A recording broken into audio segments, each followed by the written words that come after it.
Welcome to this session looking at raising investment for health and social care. Delighted today to be joined by Susan Clark from Glenurquhart. I always say Glenurquhart Care Project. I always say Glenurquhart wrong, so I've been practicing, Susan. Well I know done. it's easy to say, but somehow I always failed. And I'm also delighted to be joined by Morvin from Community Share Scotland. So just to give you a sense of how we're going to run today's session, I'll do a little bit of an intro and then we're going to hand straight into our guest today, which is Susan, who's going to talk us through their investment journey. And I'll leave Susan to kind of introduce the work that they're involved in there and kind of how they came about looking at not just loan finance, but I know she's also going to touch a little bit on community shares in relation to some other work, which we thought would be valuable to bring in. And then once we've done our Q&A with Susan, I'm going to run through some of the more basics around looking at social investment here in Scotland, what it means, how to go about looking at raising social investment. And we're also then going to look at the end of the session about community shares and how we can look at those as another alternative source of finance. So that's very much the focus of today's session. So just to kick off, really, I mean, health and social care, if we look back at the social enterprise census for 2019, it represents 13% of the social enterprise sector. So it's quite significant. And perhaps interestingly also, the stats also tell us it's worth 28.4% of sector income. So it's quite a significant area. And I think what's going to be interesting and why I'm delighted to have Susan on talking about the project is I first did a piece of work writing up about Glenurquhart for another publication I was involved in. And I guess we framed the focus of that around kind of also looking at things around ageing demographics and what was needed. And I think Susan's going to kind of touch on a little bit about how Glenurquhart Care Project came about, which I think is going to be really interesting for our communities moving forwards as well. And obviously the rest of, I guess, the health sector, we know, again, projects I touched on, obviously community health initiatives, lots of issues around inequality and inclusion. And interestingly linked in with our session from last week, we can also see increasing numbers of tech-based health solutions coming through. So it's a really interesting and growing area. So delighted you're able to join us. I'm just going to share my screen briefly and then hand over to Susan.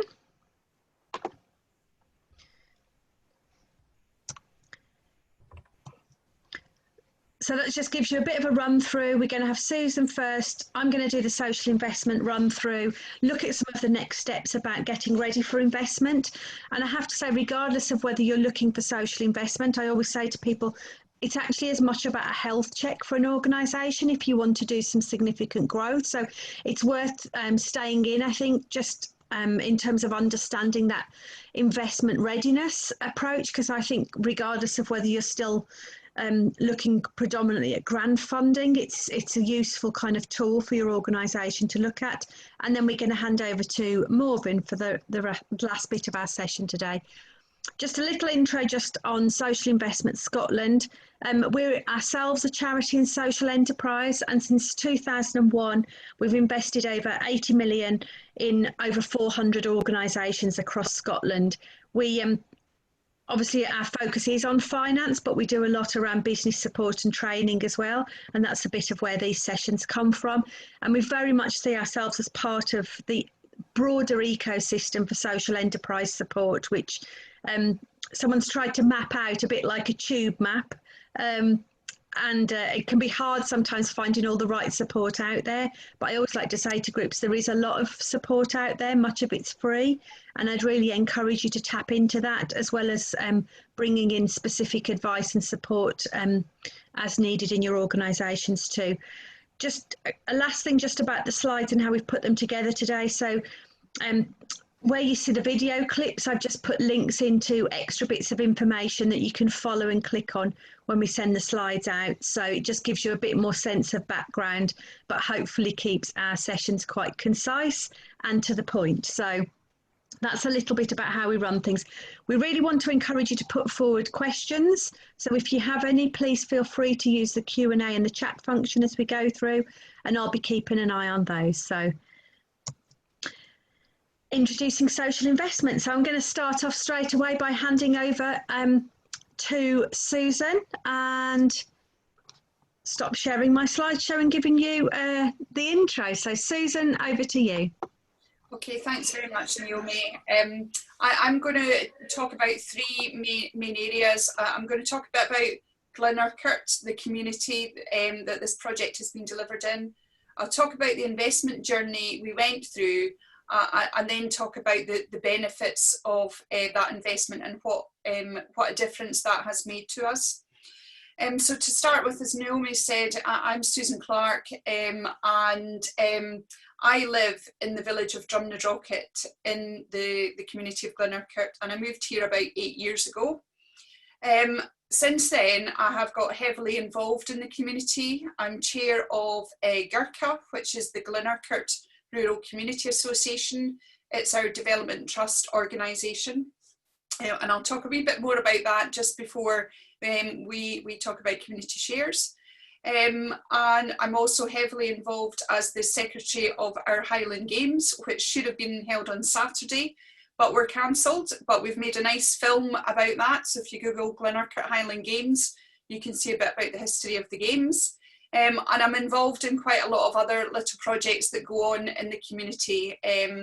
However, my background is in project management, and I own a project management consultancy where I work for a range of clients, predominantly though in the charity and community sector, across a range of different sectors, and the types of projects I help communities and charities deliver include things like renewables, housing, social care, and other building projects that communities and charities may want to develop. Glenurquhart is a very rural community, and the main village, which is Glenurquhart, is 14 miles from Inverness and on the shore of Loch Ness. It's famous for Nessie, Urquhart Castle and Loch Ness. The community has a population in Glenurquhart of around 1,500, but the hinterland has around 3,000 in total. And there are satellite villages of Balnain, Milton and Cannock, which stretch down Glenurquhart about 15 miles distance, and up to Bunloit, where the road runs out and it turns into the path which is the Great Glen Way. Now, the Great Glen Way is a walking route that runs from Fort William to Inverness, and I will mention that a bit later on before we talk about community shares. The main areas of habitation are, of course, those villages, but there are lots of houses spread right down the glens and right up Bunloit, and a lot of them are very isolated, and there are lots of old crofts still in place. In fact, our current Highland Games chieftain, who's in his 9th decade, has lived in the same house since birth, which I think is a bit of a record. And we'll come back to that very point when we talk about the project we delivered. The main economic drivers in the area are tourism, which was hit badly by COVID, but is starting to recover, farming, forestry, and quite a high level of people who work at home and are self-employed. A lot of people do commute back and forward to Inverness for employment as well.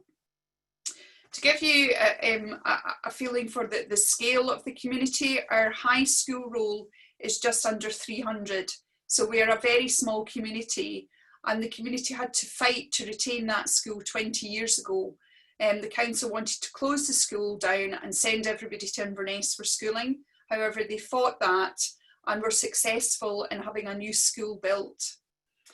We have a great partnership in the community between the Community Council, GURCA, which is our development trust, Sorvis, which is an organisation which disburses money from our own wind turbine, and our small Chamber of Commerce.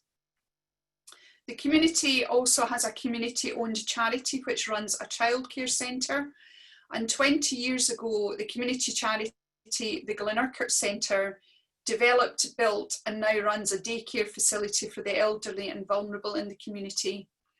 At that point, it was felt that we had an ageing population at that point, and there were no facilities in this area for them.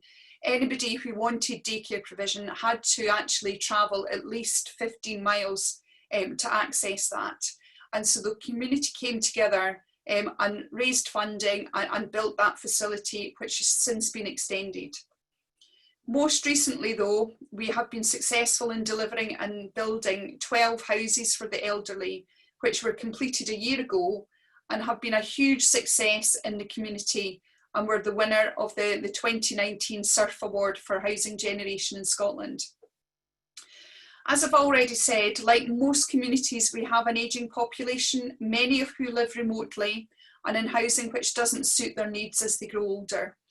It was very clear that lots of people in our community wanted to move into more suitable accommodation, but the only way they could access that was to actually move really into Inverness, which is 15 miles away, and takes them all away from their friends, their families, and the people that care for them. And more importantly, it takes them away from the daycare centre where they meet people and have lots of friends and activities on a daily basis. So the community wanted to develop housing that people from the community could move into locally rather than have to move away from their community. So how did I become involved in that? Well, I think when I moved here from an early stage, I seemed quite keen to get involved in the community. And as people who are involved in community know, you get pounced on for showing the least bit of enthusiasm with anything like that. And my mistake here was I was out for a walk one day and I bumped into the chair of the community council, who knew I was a project manager, and asked if I could come to speak to him and a couple of others about an idea they had. And that idea was to build 12 houses for the elderly. And the challenge was that they had the idea, but they had no money and they didn't know how to go about it. And really the rest is history. So let me just tell you a bit about the investment journey, because my initial involvement in the project was in 2015. And that was the stage at which the funding journey really started. And it started with this group of people saying, we'd really like you to get involved in this project, Susan, but we have no money. So that is where the funding journey started. Many people would think that actually getting through planning, building warrant, land acquisitions, and actually building 12 houses would be the hardest part of the project. But believe you me, that's probably the easiest part of the project once you get going. I think the hardest part is probably getting all the funding in place that you need to deliver something like this, especially when you're starting from zero funds in the pot. So one of the first things we had to do was demonstrate the need for the project. And it was very clear that even to generate a small amount of funding, we would need to demonstrate that there was a need in this community for the houses we were trying to develop. And so one of the first things we did was carried out community consultation to be sure that there would be a demand for the houses if we built them, and that we could actually generate an income stream from it.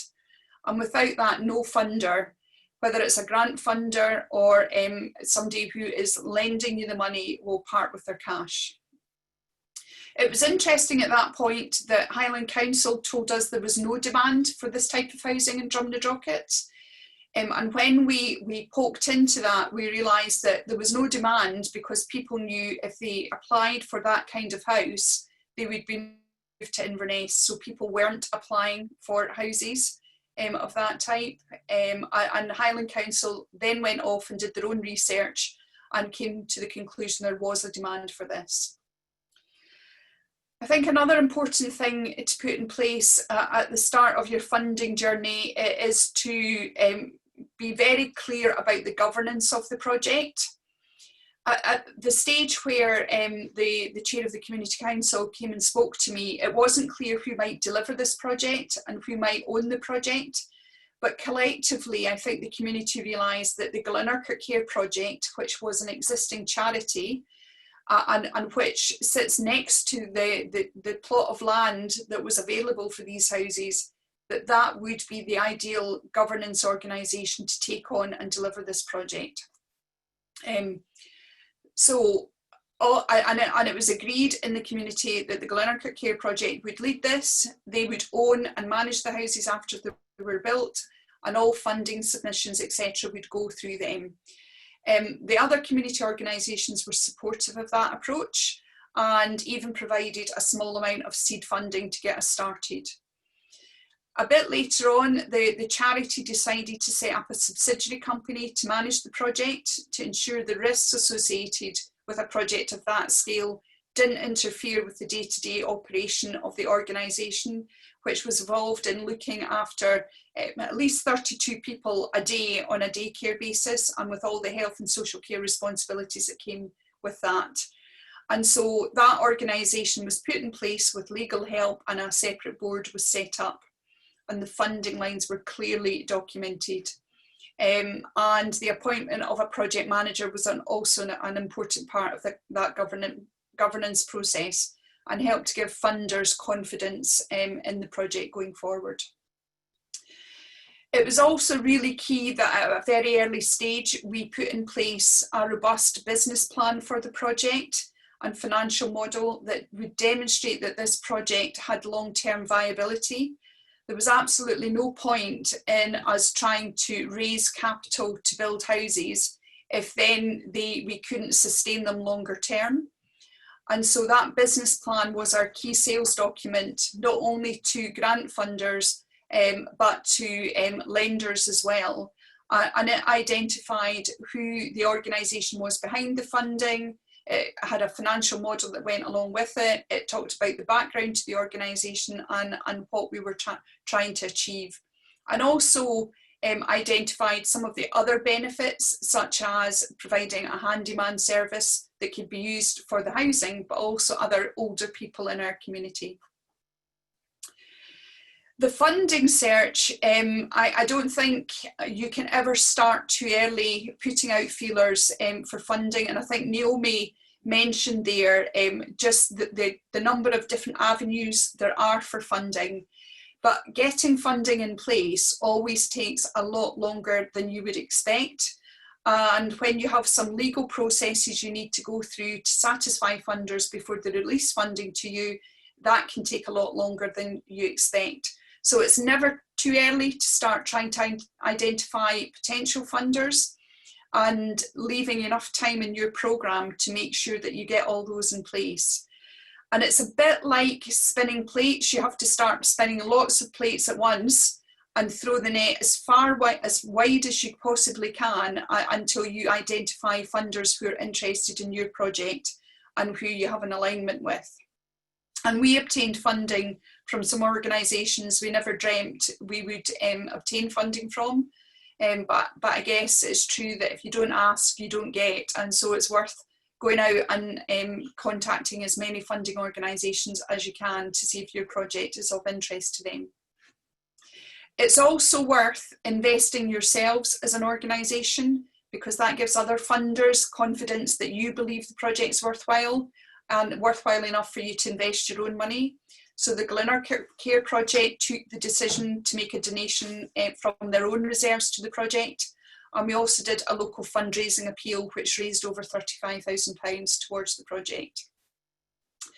So you might think, with all of that, why borrow? Well, it would have been nice to think we could have raised all the funding from grants and donations and not be saddled with a capital loan and interest payments and capital repayments to make. However, that would have been a huge ask. We did, however, raise over £1 million from grants and donations, but that did leave us with a funding gap.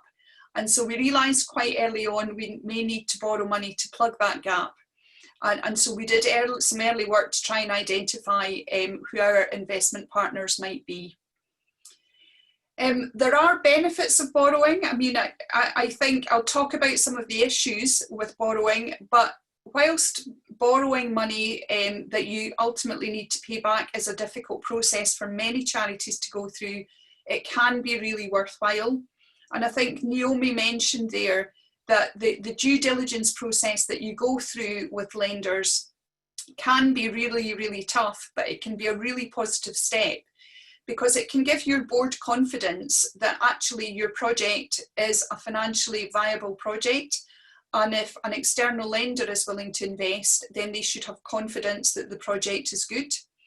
And it gives you a view on what risks the lenders perceive in your project, and so you can start to identify how you might mitigate those risks. Some of the issues though, for a small charity, the thought of borrowing money to fund a project can seem very counterintuitive and scary. And I think many people believe that charities have this money tree hidden in a back cupboard somewhere that magically generates all the cash they need to fund projects and fund revenue for them. And taking that step to actually borrow money to fund a project can be daunting for many of the trustees. And that's why a business plan and due diligence process are really important, as they're part of the confidence building you need to go through with the board to convince them that it's the right thing to do. And it gives all your members and trustees and staff confidence in the project. And I think, if I were being honest, one of the issues we didn't get quite right was explaining to the staff in the charity who ran the daycare centre, was convincing them that we weren't using money from the charity that should have been spent on the charity itself, and we're using that money to pay for the housing. Actually, the opposite was true. What we were trying to do was build another part of the business which would generate excess revenue that could go back into supporting the core business, which is health and social care. I think a lot of boards feel that being left with interest and capital loan repayments is quite a scary thing to deal with. And we did have a number of frank discussions at board level going through that process, but ultimately the board could recognise that without that lending, the project just wouldn't have happened. And they could also see that there was enough demand for the housing that the income generated would pay back the loans and the capital payments. And it got to the stage in terms of demand that I would have elderly people in our community almost chasing me down the street and with their Zimmers asking me when the houses would be complete because they wanted to put their name down. And so very early on, we started a waiting list for the houses. Such was the interest in taking occupation of these houses. So why did we opt for Social Investment Scotland? Well, Social Investment Scotland was not new to Glenurquhart at the time, or to myself. SIS helped the community with investment of their very own first wind turbine in the community, which was part of a family project down here in the Glen. So SIS already had an investment in this community, and that wind project was actually generating income that helped with the project costs as well. Additionally, I had worked with Social Investment Scotland on a number of projects, and so I had existing relationships with them. And so that meant that SIS knew the community knew SIS, and so we already had some trust in our relationship built up. We knew that SIS are easy to work with compared to some other lenders. There's no formal application process or form, but instead what they do is they work with you to get the information they need to go to their governance systems for approvals to invest. You have direct contact with a real person who comes to see you and is there to hold your hand throughout the whole project and gets to know your project and your community. And I think that's been completely invaluable in terms of our borrowing from SIS, was that confidence, giving our board confidence. The fact that they had operated in the community already gave this new board confidence in borrowing from them. So what difference has that investment made? And I guess I'm quite surprised about, it's not just about 12 houses, it's about some of the other things that has been a catalyst for. So we now have 12 houses within our community for the elderly. And this means that older people don't need to move away from their community, their friends and family, to find suitable accommodation as they get old. The houses are designed to be adapted around them as their needs changed.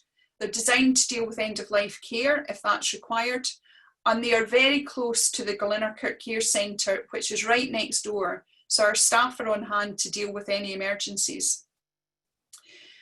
We've also developed a unique model for management of the houses. At the very beginning, we thought we would register to become a registered social landlord.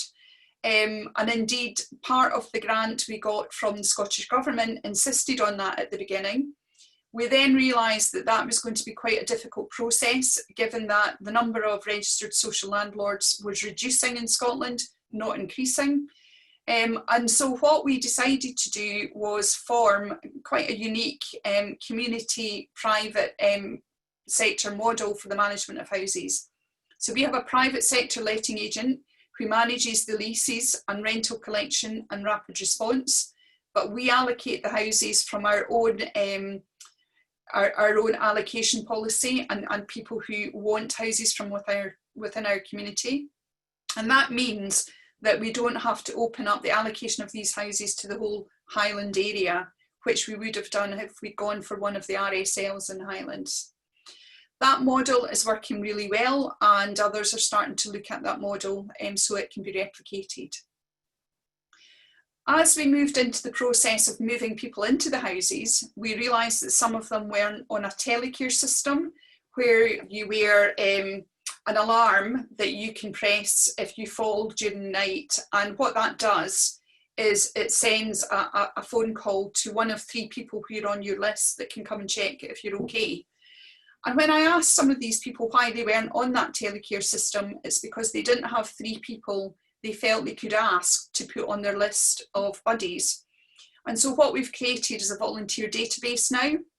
So if anybody, not just in these houses, but in the community, wants to go on the telecare system, but doesn't have 3 names of people they can put on that, we'll find a volunteer from our database who can go on there, and it means that they can have telecare in the future. We've been able to set up a handyman service, so doing things like grass cutting and putting up shelves or curtain rails, and that provides a trusted service to our elderly people in the community for a small fee. Saves them having to go out and find contractors. We're very lucky in this area that we have lots of good contractors, but it allows them to do the small jobs for them. We have a very robust waiting list for the properties. Sadly, 2 of our residents have passed away since the houses were occupied, but our waiting list and the partnership with our letting agent means that our void periods have been minimised as a result of that. And I think one of the other benefits around COVID has been that the daycare centre had to move to an outreach service. 10 out of the 12 households on our housing are also service users at the daycare centre. And so them being so close allowed us to keep an eye on them easily during lockdown and deliver meals, etc. to them. And we delivered meals throughout our community, but having 10 of them next door made it so much easier for us. So in terms of the future, I think in terms of the houses, they are all bedded down now. Everybody is happy with the houses they have. We've been through a process of having to reallocate houses after people have passed on. So we are getting used to being a landlord and being a provider of houses in Glenurquhart. However, the community's next big project is to purchase a former tourist information centre in the village. And it was vacated 2 years ago by Visit Scotland, and it left us with a void in terms of tourism. As I've already said, Glenurquhart and Drumnadrochit, one of the major economic drivers is tourism, and so that and COVID has been a big loss to us. However, it was suggested 18 months ago that the community looks to purchase that building and also take over a local baggage transfer business that takes bags up and down the Great Glen Way for walkers. And so we have progressed that to the stage where we're ready to launch a community share offer on the 19th of September. We've been working with one of Morven's colleagues, Toby, And so I'm absolutely delighted that Morven actually is the second speaker today to tell you all about community shares, because that's our next big project and we're launching that on the 19th of September. So that's all I'd like to say today. I'm really happy to answer any questions that people have, and thank you for listening. Thank you so much, Susan. As someone that myself lives in a kind of rural community with an increasingly elderly population, I can only see that, you know, what I love hearing about Glenurquhart is almost that real sense of ambition and making sure that actually people were really catered for within the community. And I think we all have that sense of getting old and what that would mean. And for those of us that live in communities where there aren't the local facilities, there is a real fear, I think, of moving forwards. I wanted to pick up just on a question really that's perhaps broader than just the investment picture, but many communities would have seen this as a very ambitious project and actually would have almost shied away from it, thinking it was perhaps too big. Do you think as a consequence of going down the route of a really ambitious project for the community, it's almost given the community a sense of they can do even more now? Absolutely. And, you know, the community already had a sense of that, in that they had developed the daycare centre 20 years before. So they had a bit of a track record in developing projects like that. But I think this has given them a sense that actually they can do something even bigger, even better. And I think our next project, which is the Loch Ness Hub, is just demonstration of that. You know, we have built 12 houses. They are community owned, they are there for people in the community, and it's about reinvesting back into the community. So I think, yeah, as well as, you know, having given the Glenurquhart Care Project confidence in their own abilities, is given the wider community confidence in what the community can deliver. Yeah, it's interesting. I know one of the other case studies we've used looking again at community shares has been a community in Strontian that kind of looked at building their own kind of primary school and leasing it back to the local authority. And again, you know, they're the kind of projects that I just look at and think what real gumption those communities have had to kind of almost do things for themselves rather than have things done to them, which I think is the big difference. I just wanted to perhaps touch a little bit around the Board of Trustees, because I know we know certainly when looking at taking on loan finance, that's often one of the biggest barriers. In terms of the people involved at that board level, is there a mix of people perhaps with the charitable background or the business background, or, you know, how did you go about making sure that skill set was really there at the Board of Governance? I think quite early on in my involvement in the charity, I was talking to them about governance, and they went through a process to look at the strength of that team, look at some of the skills they might be lacking on that team. So they have, and I think quite often charities can think that if you don't have a specialism in, say, health and social care, you're no good to the board. And I remember a number of years ago, I was asked to join the board of Scottish Autism. And I said, but I don't know anything about autism. And the chair said to me, we don't need you for your autism knowledge, you will gain that. What we need are your business skills and your project management skills. And so I think what we had here and what we put in place was a board that had the range of skills across health and social care, hands-on health and social care, finance, legal, and wider kind of marketing and business. And so that range of skills really helps. It helps the board, I think, but it also helps funders. It gives them confidence in the ability of the board to manage the project and make robust decisions.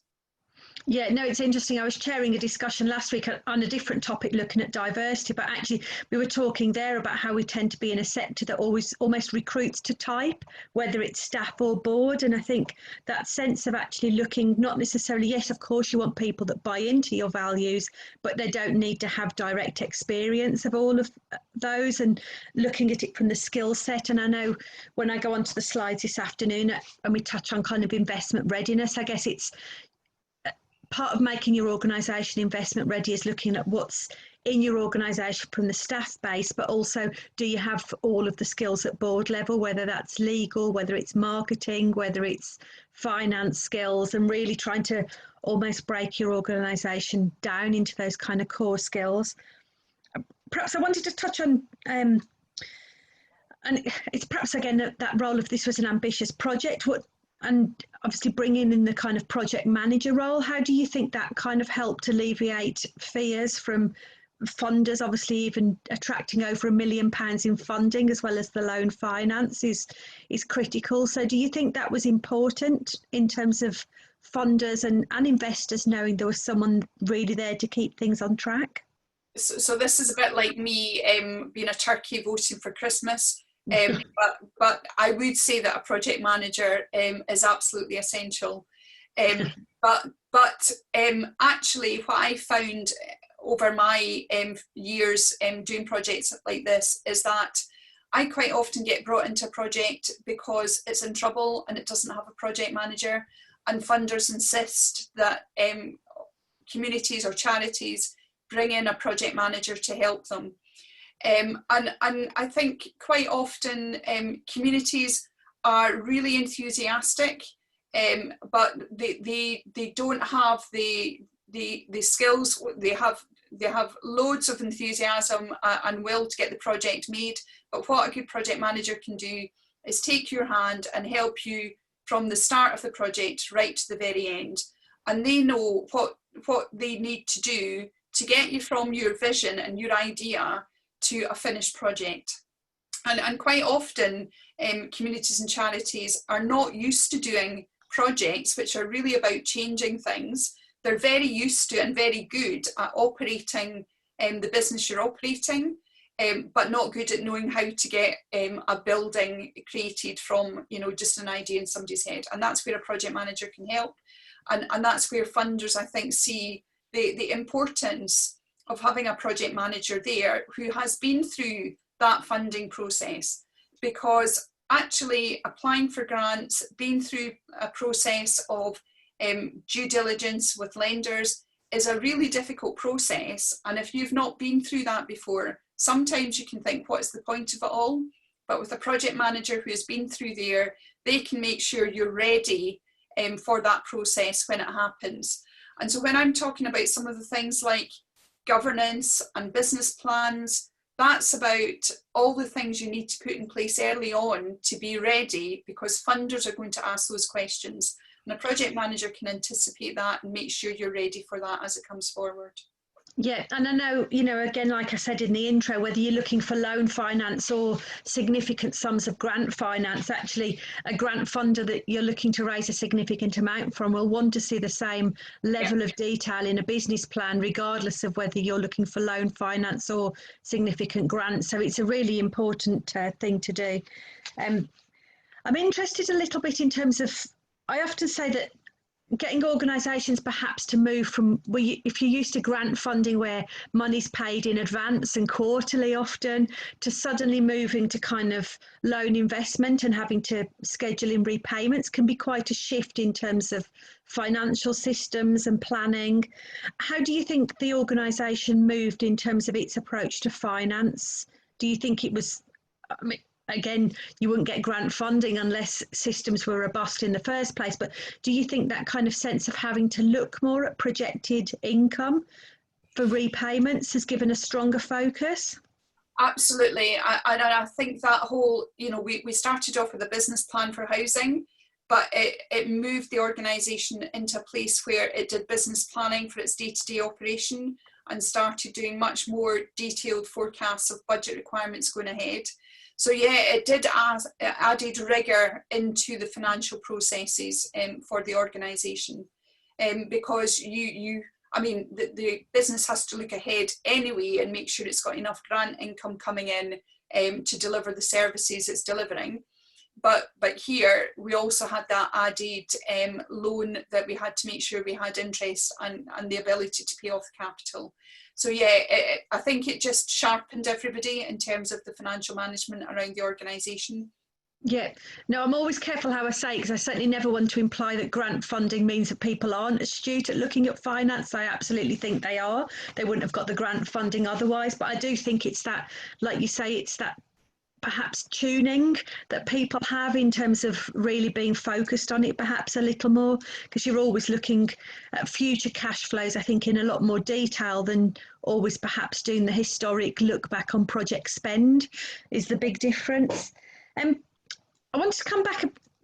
It's interesting again as I go through the slides this afternoon. I talk about how we kind of will fund initiatives at an relatively early stage. Sorry. That's all right. That's a community share meeting just finished. Okay, fabulous. We might well have a couple of questions on the community shares element I might throw in at the moment, given you've kind of gone down both. It's fabulous. I'm just interested in the kind of the demand work that you did early on, because obviously you were a relatively new initiative in terms of raising loan finance. In terms of, can you go into a little bit more detail about how robust that kind of demand focused work was? And perhaps I'm thinking again, we often go out when we're looking for kind of proof of concept. I think we always look for the things that almost agree with our vision. Do you think that there was in that balance of scrutiny around really kind of going, will it really translate into hard finance and real people coming forwards? How did you kind of get that balance right? So the first thing we did was community consultation, and we went throughout our area speaking to people about, do you think there is a demand for these houses?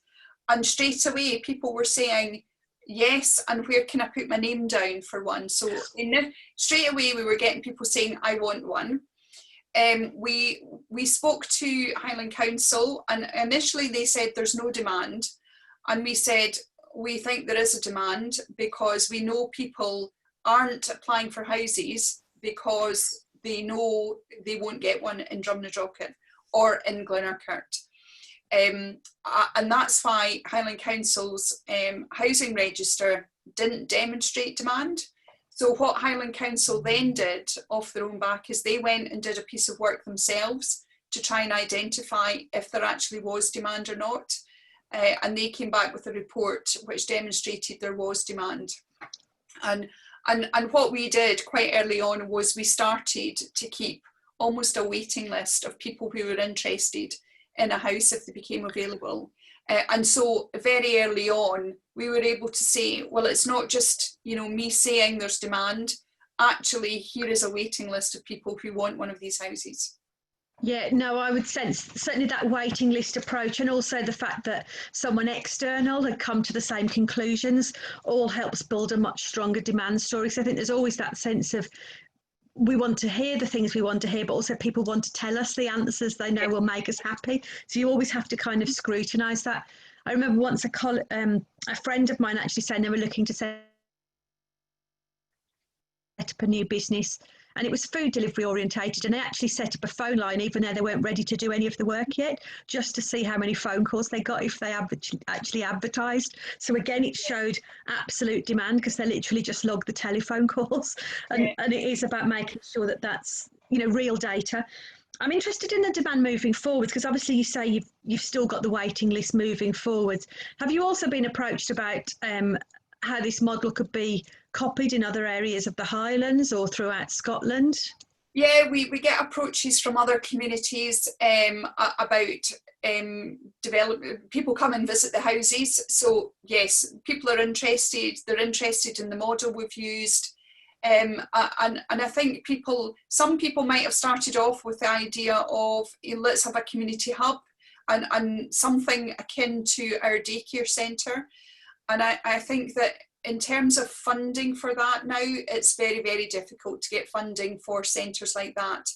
I think what is, and I wouldn't say easier to fund, but I think the whole concept of keeping people at home in their own home as long as possible and out of hospital so they're not bed blocking is something that ticks far more boxes in terms of funding. And I think sometimes if you can get that kind of housing project in place and then build some sort of care service around that, that's quite powerful these days moving forward. And I think COVID has shown us that actually we moved from taking everybody into the daycare centre every day during COVID to delivering services on an outreach basis. And I think there'll be more demand for that in future, keeping people in their own homes where they're safe and being able to deliver services to them in their own homes. But their own homes need to be suitable for them going forward. Absolutely. I think, again, I remember stories from down where I think it was hearing that one guy moved from living on a local island where he was the only house to actually he decided he did need to suddenly move to be somewhere that was a bit more accessible. And he now lives just down a 5-mile farm track. But to him, it was a big difference. But it's all relative. I'm just going to ask a couple of last questions, if I may, just around the community shares, which I know we're going to hear more from Morven about today. But again, could you just tell us a little bit about how you started down that route in terms of looking at the community shares model, and again, why that was important to your tourist information centre? Yeah. So again, we had a vision, an idea for a project, but we had no money to progress it. And that's how all projects start, I think. But the first thing we did was speak to the council about whether it was possible for a community asset transfer. And when we started to get into the process of community asset transfer with the council, we applied to the Scottish Land Fund for funding to purchase the building. But as chair of the local development trust company, I was very, very clear that we couldn't take on a building without some sort of social enterprise sitting behind it to fund that. And so we identified an ongoing business that we could purchase, which aligned with what we were trying to do in terms of tourism and transport from the hub. But then we had the issue of trying to find funding to purchase that and all the setup costs. So we were lucky in that we were successful in a grant from SSE. We have a funding application in to Sorvis, our own wind turbine in Glenurquhart. But again, we knew there would be a funding gap. We are speaking to Social Investment Scotland about that. But again, part of the demonstration of how confident are we in this as a community project made us think perhaps we should try a community share offer. And that has a number of benefits. So it's communities investing in a project which will generate profits that can be reinvested back into the community. At some point in the future, hopefully they will get a dividend because of that. But it also it creates employment in our community and hopefully kickstarts the tourism industry in our community again. So we've never done a community share offer in this community. I don't think there's been a community share offer of something of this type up until now in Scotland. There is, I'm not sure what it is, but we have done a lot of work with Community Share Scotland, etc., to get to the point we're at, and we're all quite excited about it. In fact, the lady that just came in and said, there was a little meeting going on in another part of my house about the launch of the community share offer, and I left them to finish off. So that's them off to do what they need to do today. Great. I think it's interesting. I mean, we often say that the loan finance helps organisations look at their finance in a different way and can be a real benefit then in approaching funders. I think the community share approach actually demonstrates to funders you've really got the community on board. So I think it's always worth looking at all of these schemes in terms of what is it that they demonstrate that's not just about the money. And I guess and a community share offer as well. We have our community share offer document. But we have our business plan that goes along with that as well. So, just because you're doing a community share offer doesn't mean you don't need a robust business plan. You do, because you need to be able to show people how their investment might generate them a return in the future. Yeah, I have to say one of the things that's come through really strongly in everything you've spoken about today has been that real focus on financial sustainability. And really, it's the ambition for the community, but the ambition has to be about creating things that last, not just about creating short-term projects. Yeah. And, that to me has come through as a real kind of strength. I've got one last question, and then I know you need to head off, I think, as well. So, and we'll go through our slides, and Morgan will do a bit more on community shares as well. The last question from me is just, I mean, I've said obviously the finance is part of what you get from organisations like CIS or other social investors. Can you just perhaps say a little bit more just in terms of the other support or the difference that having a named investment manager and just the non-financial support, really, how do you think that's made a difference?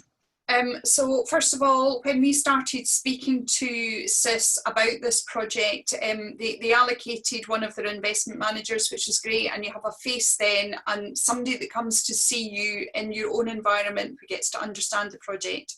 And I think that's just comforting, knowing that there's somebody there that you recognise, and that they don't treat you as if questions you're asking are daft, because they're not. I think that quite early on that we were lucky enough to win a bit of a grant from CIS for business support, and that was based on the project going forward. But I also think the process that CIS goes through in terms of not asking you, first of all, to fill in lots of paperwork about your project. They don't do that. Your investment manager wheedles that information from you, and they do a lot of the hard work behind the scenes. What you focus on is your business plan and all your governance and making sure that your contracts are all robust, etc. They focus on basically the application process, really, on your behalf, and that takes a lot of the anxiety out of making a funding application, because some of those funding applications can be quite daunting. So having somebody there that's doing that for you and holding your hand through the process, I think, is really supportive. And I think they can also provide support in terms of signposting you to other pots of funding, but also putting you in touch with other organisations which might be able to help you, so that have a bit of a conduit into other funders, other organisations that might be able to help as well. No, thank you. I think the network bit is really important. And again, this afternoon, well, in the next bit of slides, I go on to talk about kind of the application process, which again, you know, we're very much, I guess that's the difference about applying for a grant or looking for loan finance. We're about investing in an organisation's business plan, not about an organisation having to fit its business plan to meet the outcomes that we've set. And that can be quite a difference as well, even in terms of organisations thinking about how to make that approach. So this is very much about us investing in what you want to do, not necessarily you having to kind of show that what you're doing helps us meet our targets. So it's that difference, I think. And I guess my last comment I was just going to make, as you spoke, you said about never feeling like there was a daft question. And my comment as you wrote that I wrote down was, the only daft questions are the ones that you want to ask but never do. That's when it's daft. So, you know, we will have been asked all sorts of questions as our investment managers. There's not a judgment in terms of the questions you ask. It's very much we're here to help and support, and we've all got questions that we think, oh, they'll probably think we should know that, and I don't like to ask it. We know this is quite a new process for a lot of organisations. So just to reiterate, there's no such thing as a stupid question, and we encourage anyone to just ask any of their fears, concerns, or questions that they want to ask, to really come forward with that. And I hope you've shown that, or said as well, that is certainly the approach of the investment managers. Absolutely. Absolutely. Yeah. I hadn't got anything else I wanted to ask today. I know you've got other things to go off to, but thank you so much. That was a really great session.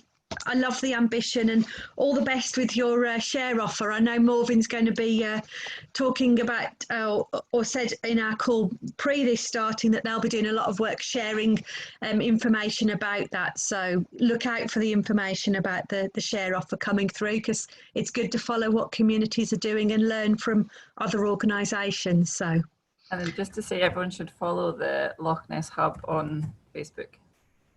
There you go. Always good to get a wee plug in. Thanks, Morven. Thank you so much, Susan. Thanks, that was Susan. Great. Thank you very much. Bye. Bye-bye.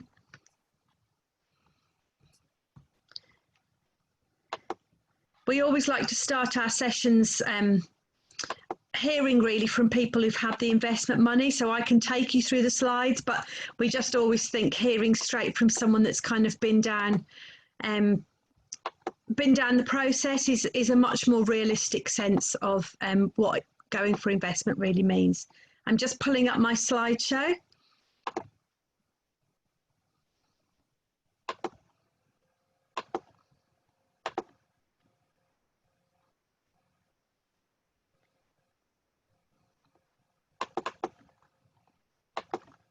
There we go. So I've got a few slides I just want to take you through. If you've got any questions as we go through, do feel free to pop them in the chat, and we return back to all of those questions at the end, and I'll try and answer some of those if you've got any questions. And once I've gone through this part of the afternoon, I'll just be handing in over to Morvin, who's going to take us through the community shares. So I think you heard Susan talk a lot about financial sustainability, and I guess that's one of the key things about trying to understand where social investment fits in the social sector, because obviously there's a repayment element to social investment. You really have to be in that spectrum where you're earning income, not just reliant on grant funding.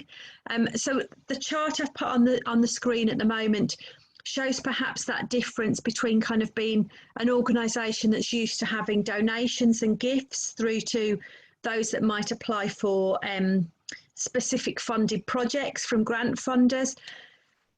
With those aspects, you would be unable to look at just purely social investment. You really need to be looking at either having got work through commission pieces of work, service level agreements with local authorities, for instance, whereby there's an earned service that you're delivering, or you're looking at that kind of limited market. In the case of Glenurquhart, obviously you've got income from the homes themselves, or we've got increasingly more examples coming through in that open market, so product and retail based organisations as well. The key thing they all have in common is that they have income that they have earned that is not restricted. It's not already put aside to run specific projects. It can be used for various things, and again I've put a couple of video links in on this slide that you'll be able to access when I send the slides out. So we can see here, obviously there was the whole asset transfer in terms of the land and those processes that were gone through. So really it was about buying an asset, but many of our organisations also come to us in terms of investing in business plans where it's about working capital, and that may be the case if you are winning contracts but just need additional finance to help service those as you get started and to invest in the business way. And then we do also offer bridging grants, and they tend to be specific when organisations might have had for instance European funding that's paid in arrears, so you have to have done the work before you can make the claim. In essence, social investment's there to really help organisations invest in their communities, to grow activities. I think scale, we heard about the ambition here within Glenurquhart, and to diversify some of their activities, perhaps move into a different geographical area, for instance. There are, of course, other providers. CIS is one of the biggest here in Scotland, but there are others, and I would always advise organisations to approach a number of different social investors and organisations perhaps from the high street banks or social banks as well, if it seems applicable to them. It's always good to get a real sense of the cost of finance, but also what you get in terms of that other relationship. Do they have particular connections in sectors that could help you? And just getting that understanding. If we look at kind of what some of the differences are between some of these, in the high street banking model, we tend to find they want to lend money on a secured basis. It tends to be for more proven initiatives, and it will tend to be for larger amounts. The social investment sector really came about because many social organisations that in time gone were approaching high street banks were often getting a kind of a straight no. Perhaps the risks weren't understood. They didn't have the specialist expertise to work through loan finance with community-based charitable organisations. And so social investors really came about to kind of try and fulfill that market gap. Other people you might come across here in Scotland: Big Issue Invest, Scottish Edge, Resilient Scotland in 13 of the local authority areas, and some of the charity banks as well. And you'll see it's interesting as well when I look at this chart not to necessarily see these three different lenders in isolation. So there will be instances where a mainstream bank or a social bank have been able to lend 90%, for instance, with security, but there's still a small element that needs loan finance that there is not the security for. So we would very much try to work with other partners on those. So don't see these in isolation, see them as things working together as part of a broader finance package. And I've just put another link just on that slide to the Good Finance website. So again, it will give you lots of useful information on other providers. And again, lots of the support organisations within the ecosystem would also help and support you through that as well. Obviously, on the right-hand side, we talk about kind of social investors lending those smaller amounts, sort of from the £10,000 upwards. The key thing is that they won't need security. You may still get asked for security, and it can have an impact in terms of how rates are considered, but you don't need to have it in place. And I think what was interesting about the Glenurquhart example was that sense of it would fund something at a much newer stage, albeit there obviously had to be very robust work done in terms of proving demand and looking at what income may be. Drawing perhaps on SIS here as an example, but what are some of the terms? And they're very common amongst social investors in terms of looking at fixed term rates rather than variable rates for loan finance, and looking at those issues around debt and patient terms. So you don't have to start paying and doing repayments straight away. So there'll be all of that that's worked out with your social investor at the point when they start to work with you. I think they would all very much say that they have that relationship-based approach. In terms of SIS, our loans have started from £10,000 and gone up to 1.6 million. And in the case of SIS, we do the short and the long-term loans. Short in this instance tends to mean anything up to that kind of roughly 2-year mark, and will tend to fit more the bridging finance approach. Perhaps the last bit I just wanted to point out on this slide was the issue around personal liability.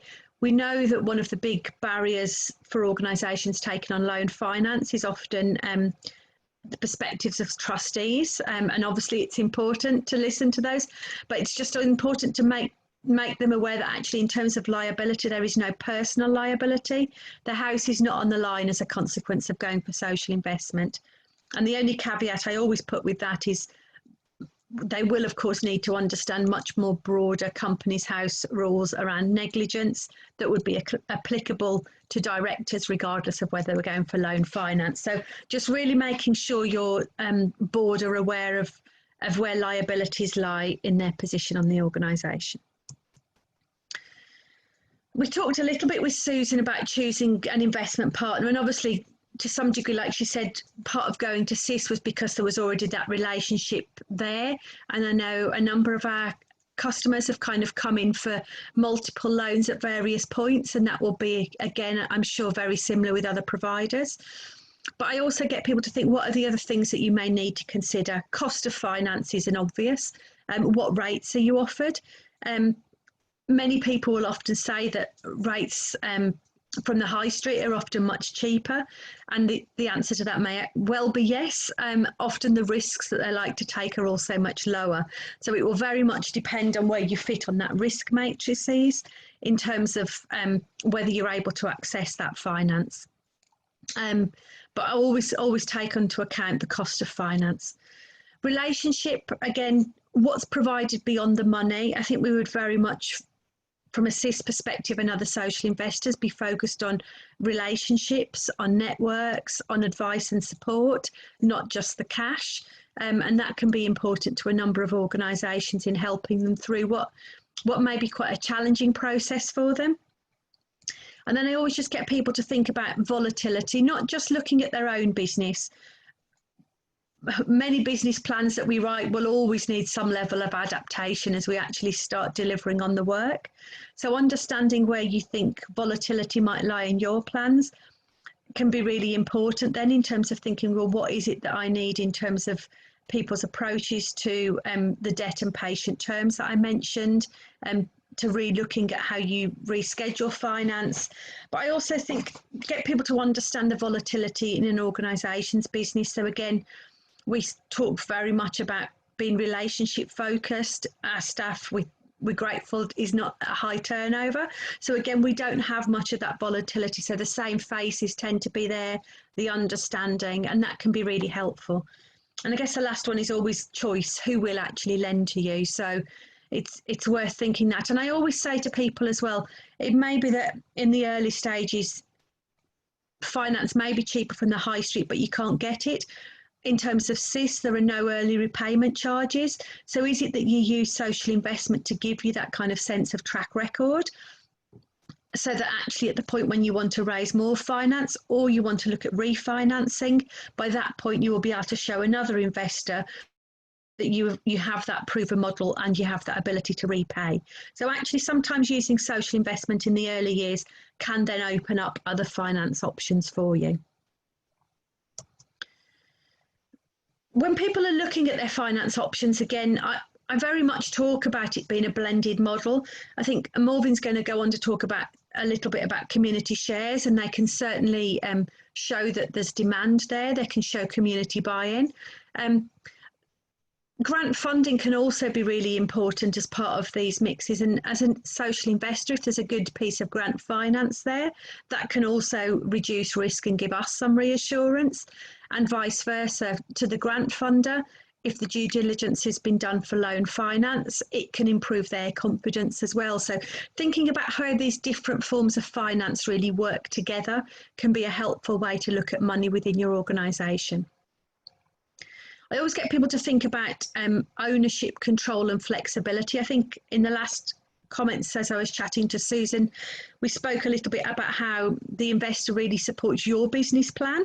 So we're very much buying into what you want to deliver. You're not having to buy into what we want to deliver in terms of outcome. So that's what I mean about that kind of sense of ownership and control.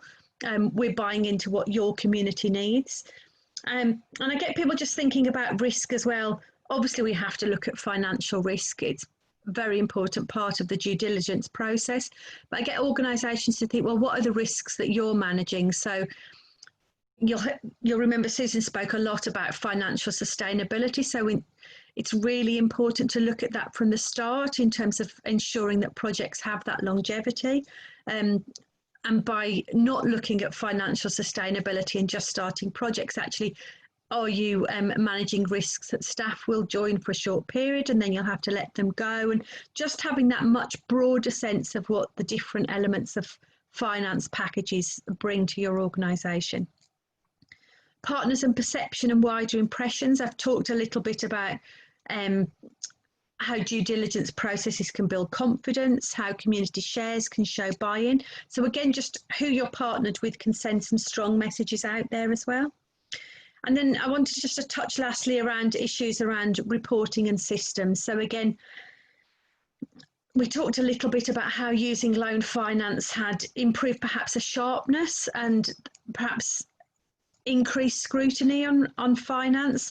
So it will be different. Obviously, if you're coming in for loan finance, we may want more regular financial reporting than a grant funder, and we're also interested in social impact, but we're not necessarily needing specific forms completed. So just understanding those differences between the different needs of the finance that you're accepting is always helpful.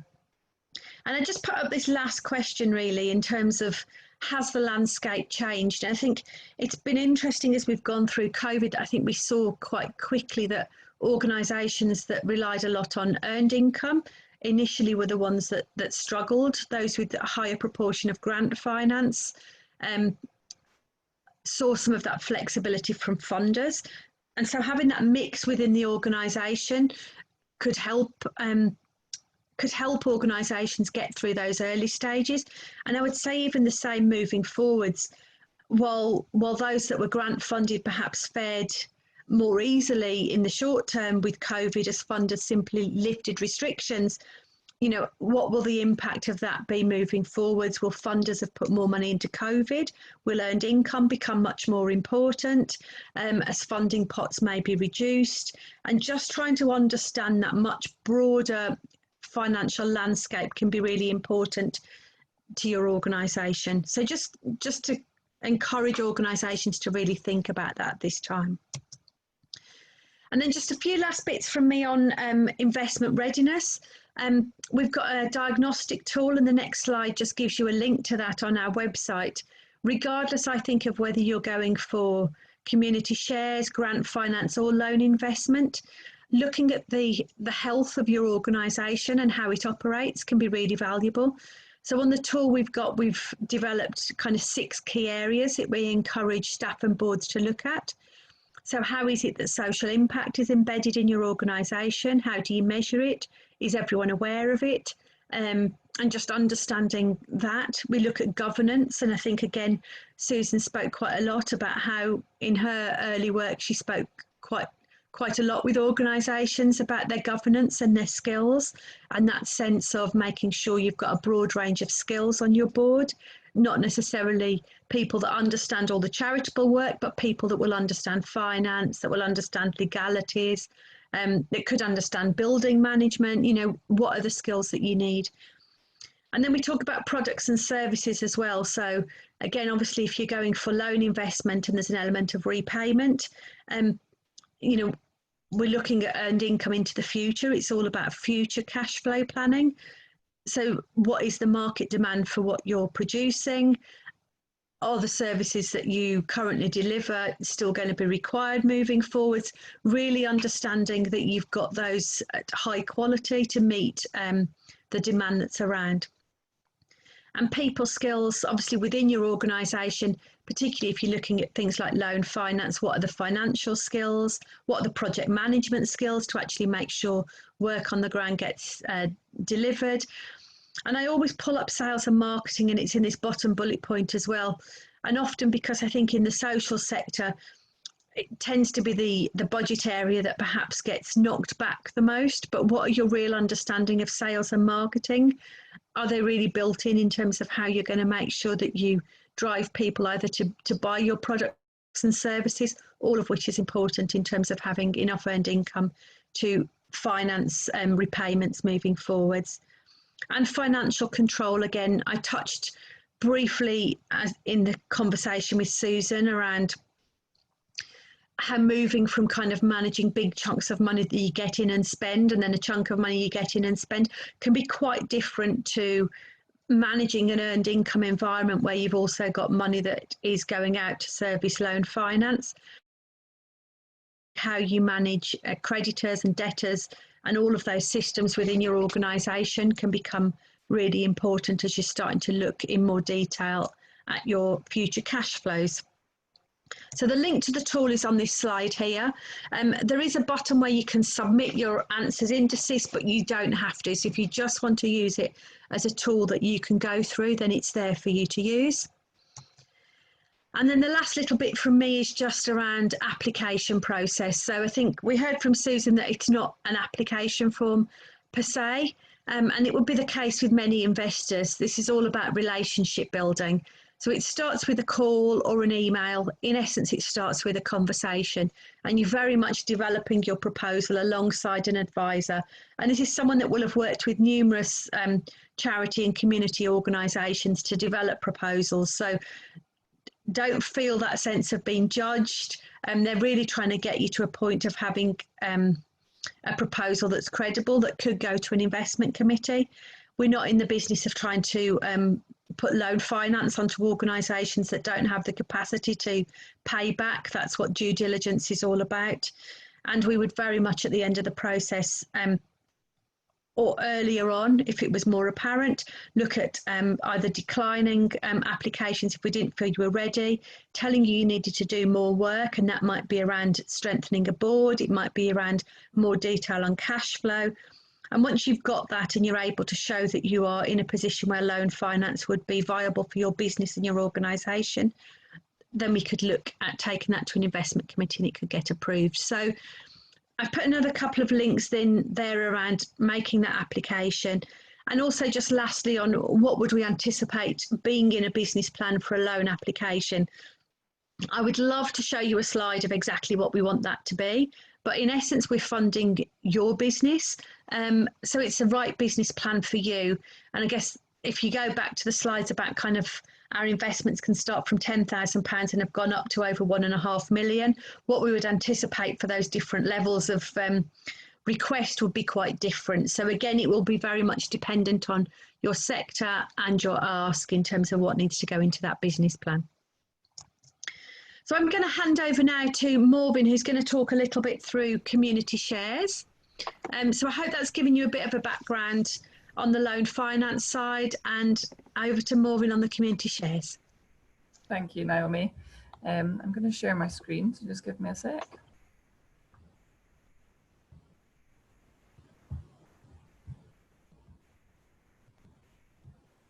Okay, can you see that, Naomi? Yes, I can. I was muted. Okay, excellent, thank you. Great, so just a quick session outline. I think we've got about 15 minutes left, so I'll stick to that. What I'm going to do is do a brief introduction to community shares. So Susan touched on it earlier, so I'll go into a little bit more detail. I'll tell you about who we are, so who I am and the organisation that I work for, and all the great free resources and support that we have available.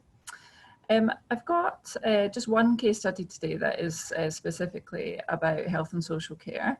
However, I've got loads of case studies at my fingertips if we want to explore those in any more detail.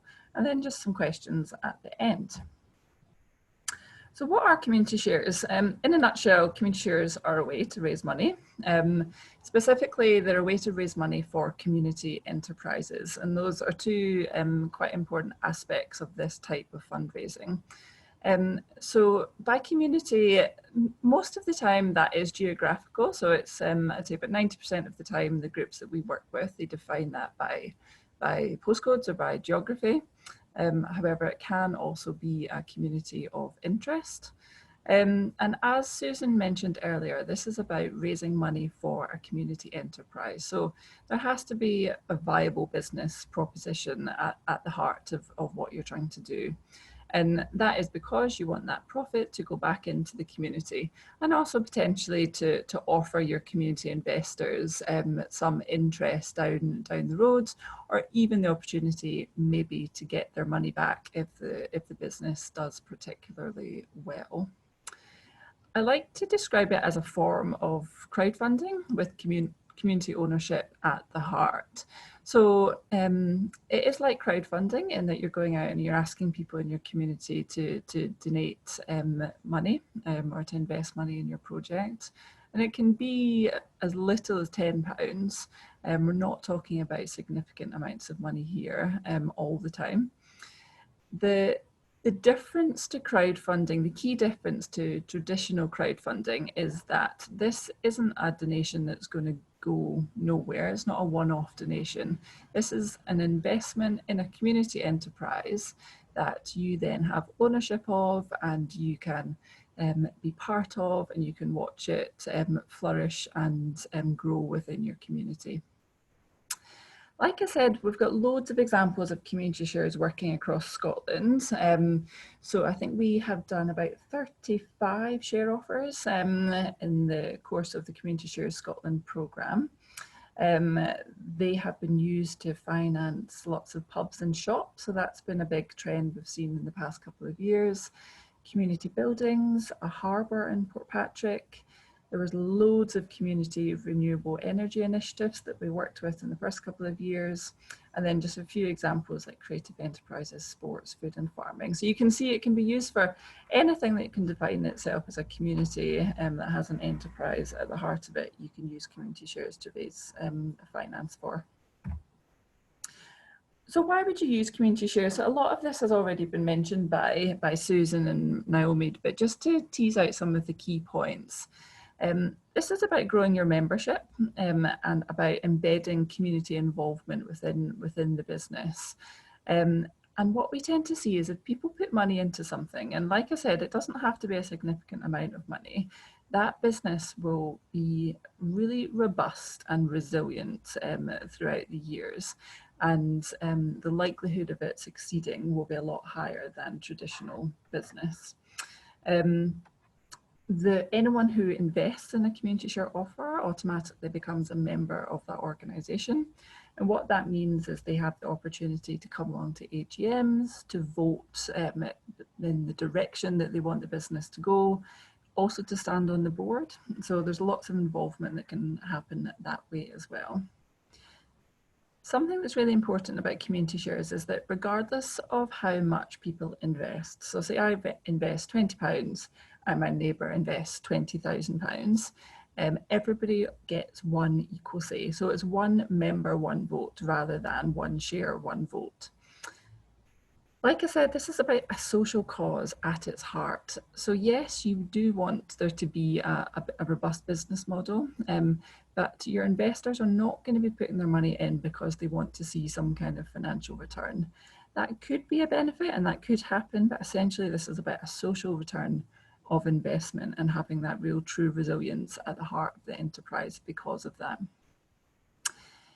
Naomi touched on this, this idea of it being quite flexible funding. So unlike grant funding, you've got no report writing, no KPIs, no kind of hoops to jump through. Unlike, say, a traditional loan, there are no kind of set loan repayments that you're having to make. A lot of the repayments and the interest is at the discretion of the management committee, so you have control of that as well. Saying that, I'm not saying that grant funding and loan finance are a bad thing, quite the opposite. And you'll find that if you use community shares, then you're much, much more likely to attract further funding and to leverage in grant funds such as the Scottish Land Fund, as Susan mentioned, or National Lottery funding, or to attract a better interest rate from lenders.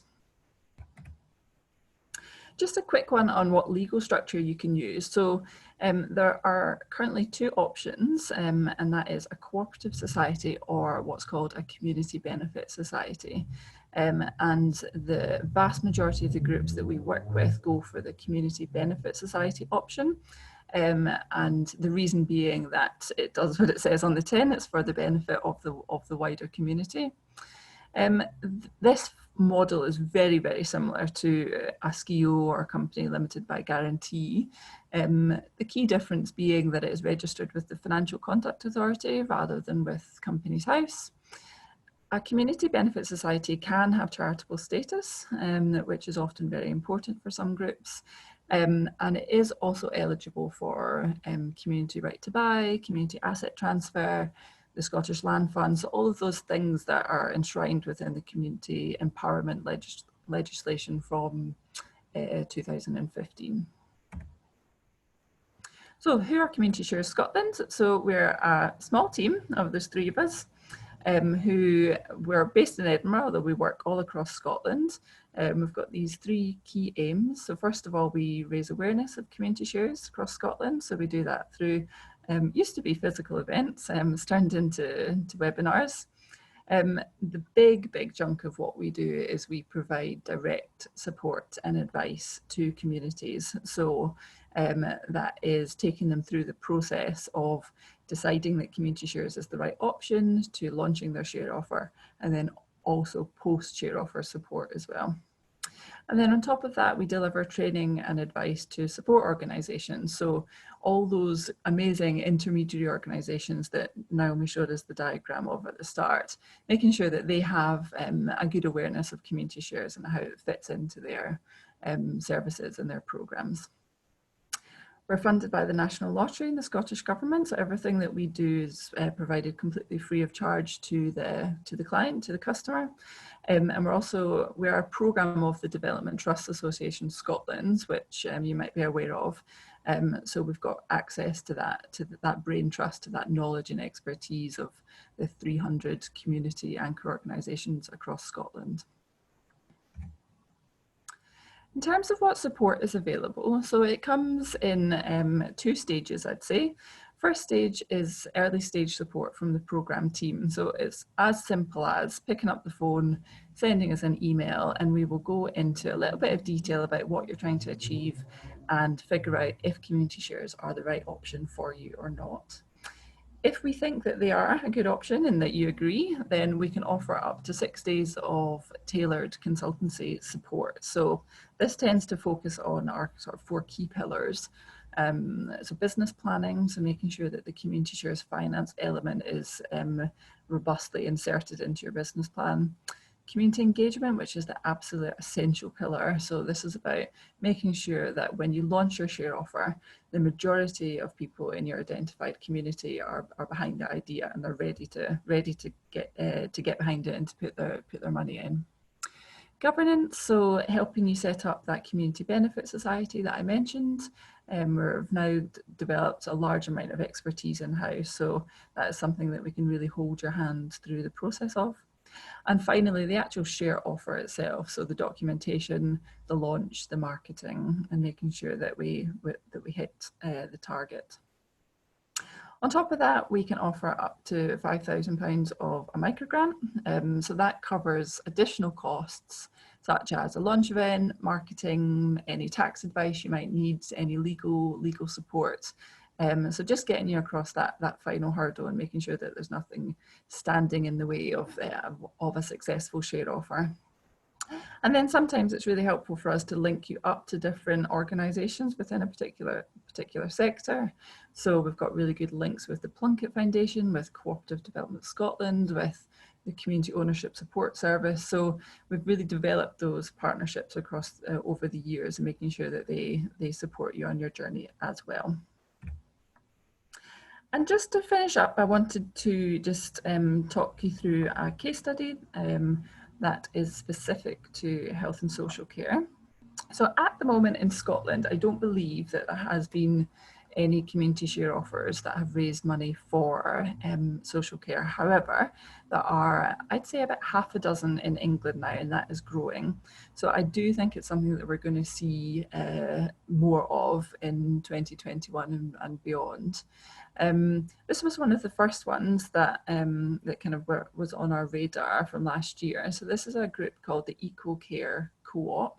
I believe they're based in the Calder Valley. Don't quote me on that.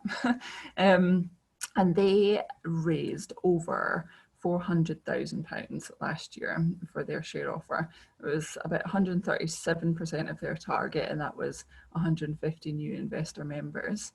So this is a care cooperative that is really, really rooted in the community. They've got this true principle of equality at the heart of what they do. So the idea that the caregivers and the care receivers, they choose each other and they are able to cut out the middleman and build this lasting and quality support relationship. They have a real focus on addressing the kind of power and profit imbalance that often exists. So making sure that the caregivers are given fair wages and that any profit that is generated by the co-op goes back into the co-op, and then the care quality is as high as it can be. I think Naomi touched on this already, but this is all underpinned by some quite interesting and new tech. So this is cooperatively owned technology, a platform that is being co-created and accountable to the members.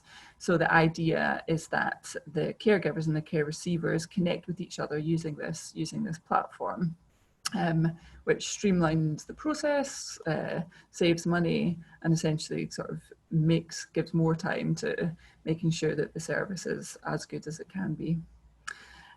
Naomi, do we have time for a video? I've got a video that's I think it's about 4 or 5 minutes long, so I can either play it now, or I could send it, or you could send it around with the spreadsheet, with the PowerPoint. Let's bring it on now, because I think it's useful. Again, I think it adds the context. So yeah, if it works, we'll try it. Okay, that's a good point. If it works, we'll see.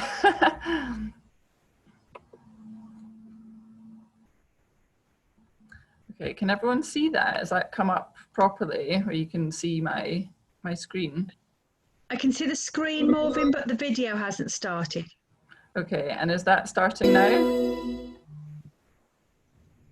Not that we can see. We may have to just send it round with the slides if it doesn't work. Okay, let's just send it round. It's a really great little video created by Nesta, the Innovation Foundation, and yeah, I would definitely recommend watching it. So let's just send it around.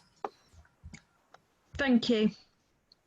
So I'll just pop my, go back to here, and these are our contact details as well. So like I say, just get in touch, send us an email, give us a phone, and yeah, there's no project that is too weird. So yeah, anything that fits that bill of a community and that has some kind of enterprising element, then definitely just get in touch.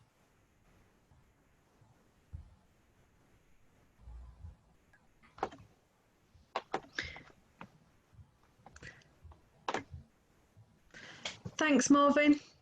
That was, it's a shame the video doesn't work. I've had a few moments like that myself, but you will get it when we send around the slides. So I'm hopeful that today's session, I was great we had Susan on, who's kind of gone down the shares and the loan finance route. I think it's probably rare that we find someone that fits both of those bills. So I think as people are starting to look beyond grant finance, I think we both find that we've got more initiatives in common actually as we move forwards, which is nice. I just wanted to pick up on one question, and I know I've asked it Toby most weeks when we've done these sessions, but it often Let's see if we give the same answer. I'll let you know. And it was just, could you just, and I know you touch on it, but just so it's really explicit, can you say a little bit just about that real difference in crowdfunding versus community shares, just so people have got that really clear? Yeah, absolutely. So I talk of community shares as being crowdfunding plus, so crowdfunding with benefits.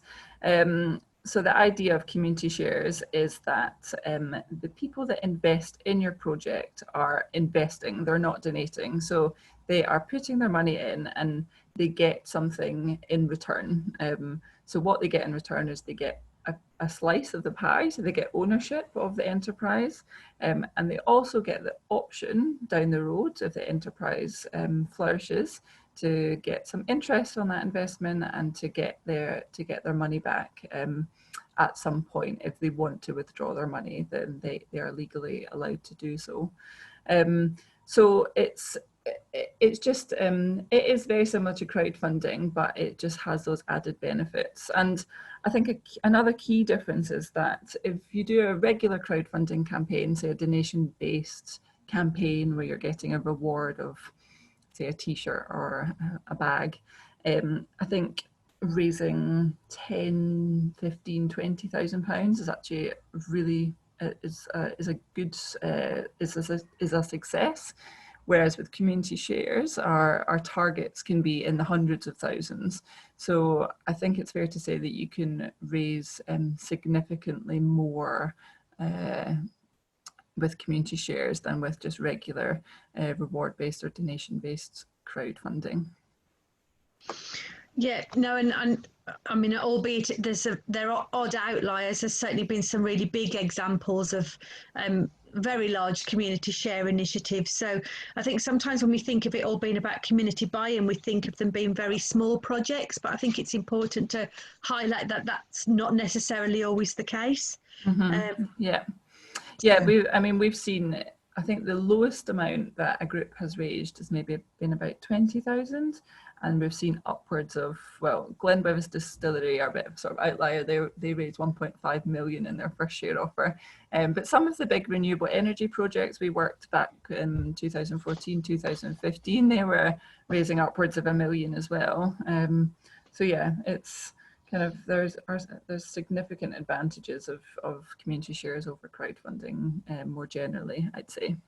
Yeah, no, it was interesting. Again, I think back to the presentation at the start of this, almost that sense of, the community started with that community energy initiative and actually still benefits from the payments back into its community from that, and has just almost grown. And I think I'd reference Strontian as an example that you've got a great video about as well. And I think, again, that started looking at community energy, which fitted quite well at those times in terms of tariffs for community shares offers. But actually what it did is it gave them the confidence as well to almost then go on and look at community shares for the next initiative, which was, I think it's encouraging in terms of, I would say, the best we can do in terms of letting people know that we're a good organisation to work with, and everyone, you'd be similar, is when people have come back in for multiple, do it again. it shows that it's worked and delivered on what they wanted, and I think that that's really valuable to kind of showcase.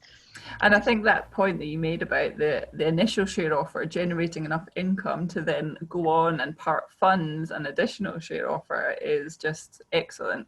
And that confidence that they get in the first share offer just makes the second one a lot easier as well. So yeah, I couldn't agree more. Yeah, and I think sometimes it's that when you start small as well, particularly when these are still, for many organisations, whether it be social investment through loan finance or community shares, they're quite new areas of finance raising for organisations. So almost actually having that chance on a smaller project to test out how it works in your community can be really helpful sometimes to organisations. Absolutely. We're all creatures of habit, I think, and we're not adverse to the idea that we know that for many, loan finance will be the last thing they want to try and do. If they can do everything through grant finance, that's what they will try and do. Yeah. But sometimes you're like, actually, these kind of approaches can really speed up actually making a project happen. Whereas, if you look at everything from grant finance, it could mean your start dates are quite significantly further into the future. Yeah.